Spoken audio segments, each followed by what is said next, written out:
Hello চাকরি প্রত্যাশী ভাইয়া বোনেরা, আশা করি সবাই ভালো আছেন, সুস্থ আছেন। তো আপনাদেরকে একটি বিশেষ বার্তা দেওয়ার চেষ্টা করব। সেটি হলো কি কি সমস্যা থাকলে সেনাবাহিনীর চাকরি হয় না সে বিষয়ে জানাবো, এবং সেটা সেনাবাহিনীতে কি কাগজ কি কি লাগে, তারপর বেতন ও সুযোগ সুবিধা বিস্তারিত জানাবো। এ টু জেড সাথে থাকবেন।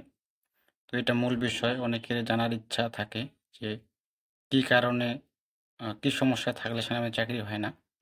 তো অনেকেই জানেন, অনেকেই জানেন না। তো তাদের উদ্দেশ্যে এই ভিডিও। তো এখানে দেখতে পাচ্ছেন কি কি সমস্যা থাকলে সেনাবাহিনীর চাকরি হয় না। তবে কয়েকটি সমস্যা থাকলে সেনাবাহিনীতে চাকরি হবে না। যেমন আপনি যখন সেনাবাহিনীর জন্য লাইনে দাঁড়াবেন, তখন যদি সোজা হয়ে দাঁড়ানোর পরে আপনার দুই হাতের মধ্যে পর্যাপ্ত পরিমাণে ফাঁকা না থাকে, তাহলে আপনাকে বাদ দেওয়া হবে। অনেকের শারীরিক উচ্চতা এবং বুকের মাপ এবং অন্যান্য দিক থেকে সঠিক থাকলেও চোখের সমস্যার কারণে অথবা চোখের দৃষ্টিশক্তি কম থাকলে বাদ দেওয়া হতে পারে। চোখের দৃষ্টি 6/6 হতে হবে, কম থাকলে বাদ সম্ভাবনা বেশি।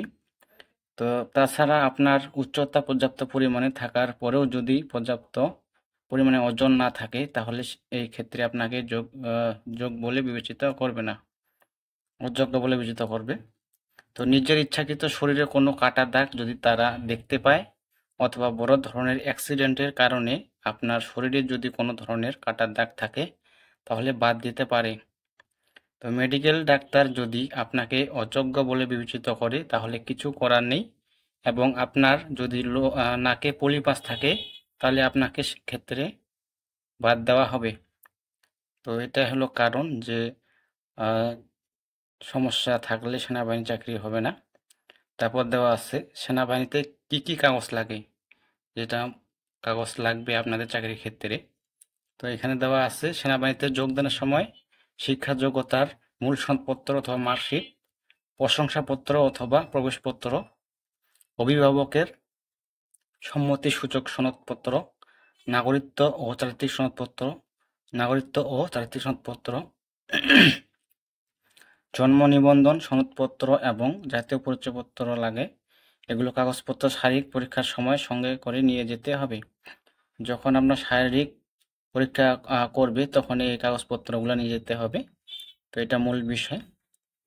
আর এই যে আরেকটা মূল বিষয় জানাবো, যে বেতন ও সুযোগ সুবিধা।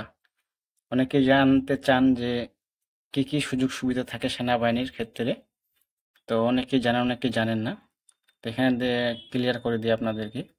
তো দেখতে পাচ্ছেন এখানে বলা আছে চূড়ান্তভাবে সৈনিক পদে নিয়োগপ্রাপ্ত প্রার্থীরা নির্ধারিত স্কেলে বেতন, ভাতা, পেনশন সহ বিনামূল্যে আহার, বাসস্থান সুবিধা পাবেন।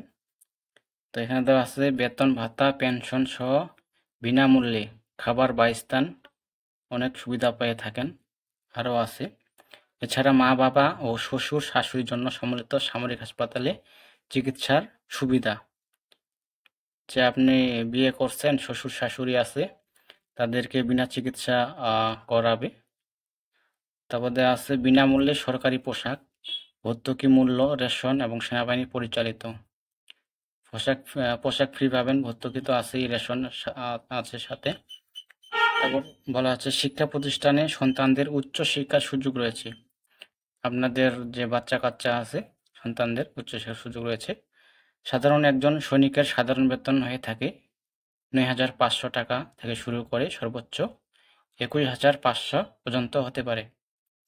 ৯,৫০০ শুরু, সর্বোচ্চ ২১,৫০০।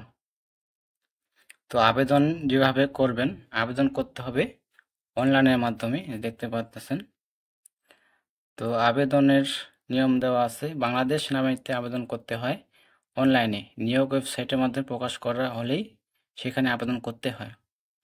তো ওয়েবসাইট আছে, ওয়েবসাইটে গিয়ে আপনাদেরকে আবেদন করতে হবে। এই যে দেখতে পাচ্ছেন বাংলাদেশ সেনাবাহিনী। তো এই ছিল বিষয়। তো যাদের আগ্রহ ছিল জানার, অবশ্যই ব্যাপারটা ক্লিয়ার, ব্যাপারটা বুঝতে পারছেন। তো কী কী সমস্যা থাকলে সেনাবাহিনী চাকরি হয় না, বেতন, ভাতা আদি সুযোগ সুবিধা বিস্তারিত জানালাম আপনাদেরকে। তো অবশ্যই ভিডিও দেখে যদি কারো উপকৃত হয়, তো সবাই ভিডিওটাকে লাইক অ্যান্ড শেয়ার আর এই চ্যানেলে যারা নতুন অবশ্যই চ্যানেলকে সাবস্ক্রাইব করে সাথে থাকবেন। তো এই চ্যানেলে সকল ধরনের সরকারি চাকরির নিয়োগ বিজ্ঞপ্তি প্রকাশ করা হয়। তো নিয়োগ বিজ্ঞপ্তি আসা মাত্রই প্রকাশ করা হয়। যারা এখনও চ্যানেলকে সাবস্ক্রাইব করেন নাই অবশ্যই চ্যানেলকে সাবস্ক্রাইব করে সাথে থাকবেন। সবাই ভালো থাকবেন, সুস্থ থাকবেন। ধন্যবাদ সকলকে।